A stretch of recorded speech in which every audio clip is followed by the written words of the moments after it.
জয় শ্রীহরি শ্রী বিষ্ণু নারায়ণ। সকলকে অনেক অনেক শুভেচ্ছা। আজকে যে বিষয়টা বলবো, সকালে ঘুম থেকে উঠে 7টি কাজ একেবারে করা উচিত নয়। এই 7টি কাজের কথা বলবো, পরপর বলে যাচ্ছি, আপনার সঙ্গে থাকুন পুরো ভিডিওটা।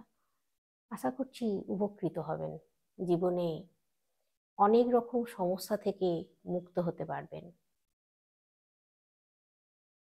সকালে সূর্যনারায়ণ ওঠার পর যারা বিছানা থেকে ওঠেন তাদের আয়ু ক্ষয় হয়ে যায়, তারা কিন্তু বুঝতে পারেন না।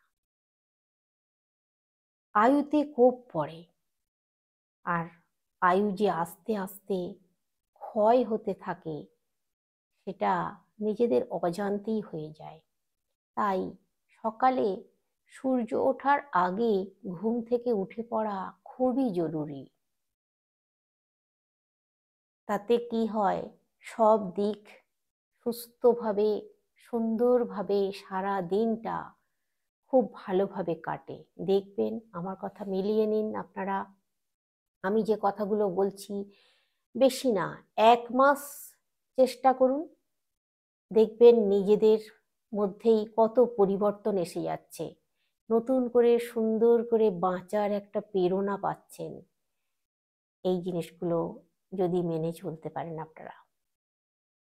সকালে ঘুম থেকে ওঠার পর সর্বপ্রথম কাজ হচ্ছে, মহিলাদের কথা আমি বলছি, পুরুষরা তো এই কাজটা সচরাচর করে না, তবে যদি করেও তাতে কোনো ক্ষতি তো নেই, করতেই পারে, যে কেউ করতে পারে। সকালে ঘুম থেকে উঠে প্রথমেই সদর দরজা ধুয়ে দেওয়া। সেটা যদি সম্ভব না হয়, একটা কাজ করবেন আপনারা, রাত্রিবেলা একটা ঘটিতে জল রেখে দেবেন, যতটুকু লাগবে ততটুকুই রাখবেন। সেই জলটা সকালবেলা উঠে দরজার সামনেগুলো ছড়িয়ে দেবেন, সদর দরজার সামনে ছিটিয়ে দেবেন, রান্নাঘরের সামনে ছিটিয়ে দেবেন। এভাবে করুন। যদি ঝাঁট দেবার সময় নাও পান, তাহলেও বলছি জলটা অন্তত ছিটিয়ে দেবেন আপনারা সকালবেলা উঠে। আর জল ছেটানোরও যদি সময় না পান, 1 বালতি জল সদর দরজার সামনে ঢেলে দিন, যেখান দিয়ে মেন গেট আপনাদের যাওয়া আসা করেন সেখানে ঢেলে দিন। আর জল ঢালার সঙ্গে সঙ্গে একটা কথা বলুন আপনারা, মন থেকে বলুন যে আমাদের সমস্ত খারাপ জিনিস, দূষিত জিনিস এই জলের সঙ্গে ধুয়ে চলে যাক, আমাদের জীবনটা সুন্দর হোক, আমরা পবিত্র মনে যেন সুন্দরভাবে জীবনযাপন করতে পারি। এই জলের সঙ্গে যত খারাপ জিনিস আছে সব বেরিয়ে যাক। যদি কেউ কোনো অমঙ্গল করার চেষ্টা করে, খারাপ করার চেষ্টা করে, অনেক সময় থাকে তো মন্দ লোক, তারা মন্দ করার চেষ্টা করে, সেগুলো দেখবেন ওই জলের সঙ্গে বেরিয়ে যাবে, ধুয়ে চলে যাবে, কোথায় চলে যাবে, আপনাদের মধ্যে সেটা আর প্রভাব পড়বে না। সকালবেলা উঠে যারা সাইকেল বের করে, 4 চাকা বের করে, মোটর সাইকেল বের করে, তারাও একটা কাজ করবেন। কি করবেন জানেন তো? চাকায় অল্প করে একটু জল দিয়ে দেবেন। অবশ্য আপনারা বলতে পারেন যে যাদের 4 চাকা আছে তারা তো গ্যারেজে গাড়ি রাখে, তারা কি করে কিভাবে করবে। সেখানেও আমি বলবো একটা বোতলে করে গাড়িতে জল রেখে দিন। যখনই যাবেন, সকালবেলাই হোক একটু বেলার দিকেই হোক, যখনই যাবেন, যখনই গাড়িটা বের করবেন, ওই 4টে চাকায় একটু করে জল ছিটিয়ে দিন। এটা করলে বিপদ আপদ কম থাকবে, দুর্ঘটনা ঘটার সম্ভাবনাও কিন্তু কমে যাবে 100%, এই কাজটা যদি আপনারা করেন।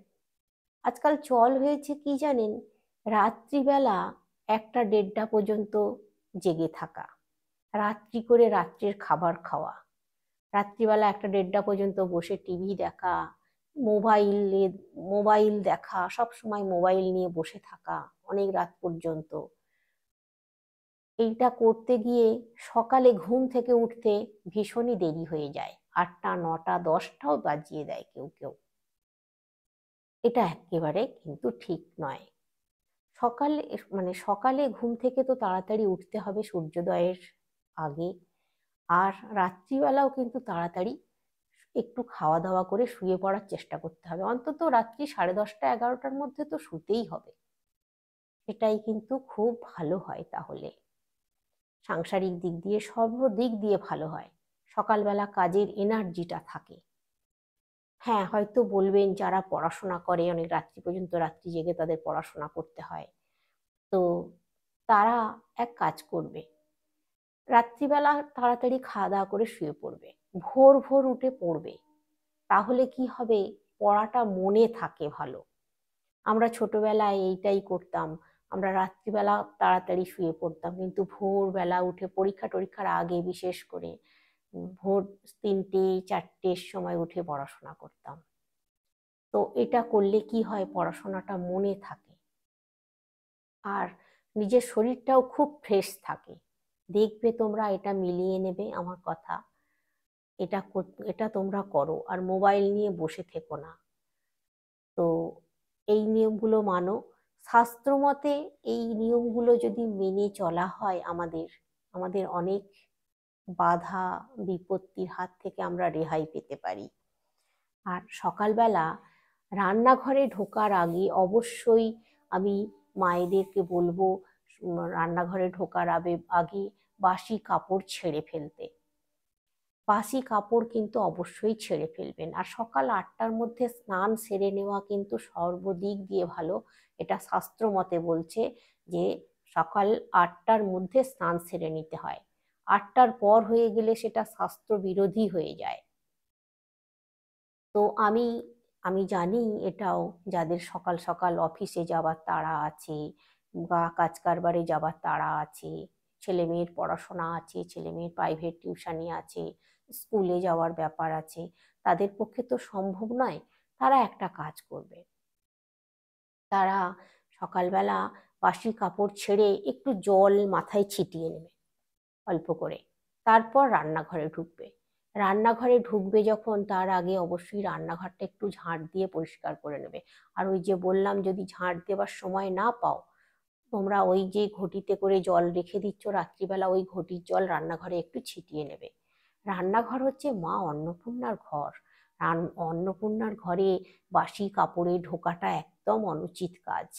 ভীষণ মানে ক্ষুব্ধ হয়ে যান ওনারা, ঠাকুর দেবতা আমাদের যারা আছেন, মা লক্ষ্মী আছেন, মা অন্নপূর্ণা আছেন, এনারা ভীষণভাবে রেগে যান, আমাদের উপরে অসন্তুষ্ট হন। আর সেই জন্য একটু এইগুলো মেনে গুনে চলতে হয়। সকালবেলা ওই মানে সকালবেলা যদি স্নান করার সময় নাও পাওয়া যায়, ওরকম একটু জল ছিটিয়ে নিতে হয় মাথায়। আর যাদের গোপাল আছে, গোপালকে জাগাতে হয়, তুলতে হয়, তারাও তো ওই ওরকম, যদি সময় সকালবেলা হয় না সকলের, অবশ্যই কিন্তু কোমর পর্যন্ত ধুয়ে নেবে। যে যদি মানে পায়খানা বাথরুম পায়খানা প্রস্রাব করা হয়, তো পায়খানা প্রস্রাব করার পরে অবশ্যই কিন্তু কোমর পর্যন্ত ধুয়ে ভালো করে গা হাত যদি পুরো গায়ে যদি জল নাও ঢালা হয়, অন্তত কোমর পর্যন্ত ধুয়ে নিতে হবে। কোমর পর্যন্ত ধুয়ে নিয়ে মাথায় একটু জল ছিটিয়ে নিতে হবে, নিয়ে শুদ্ধ বস্ত্র পরে তারপর গোপালকে জাগাতে হয়। দেখো, গোপালকে আমরা যতই সন্তানের মতো মনে করি, কিন্তু ঠাকুর তো ঠাকুরের ব্যাপারটা, এগুলো মানতেই হবে। উনি তো দেবতা, ওনাকে দেবতার আসনে আমরা বসিয়েছি। আমরা মনে করি, অনেকে সন্তানের মতো ভেবে অনেকে করে কি, বাসি কাপড়েই তুলে জাগিয়ে দিল, নিজেরা সঙ্গে নিয়ে শুলো। সেগুলো করা কিন্তু একদম ঠিক নয়। গোপালকে গোপালের জায়গায় নির্দিষ্ট গোপালের খাট থাকবে, সেই নির্দিষ্ট গোপালের খাটে গোপালকে শয়ন দিতে হয়। আর সকালবেলাও জাগাতে হয়।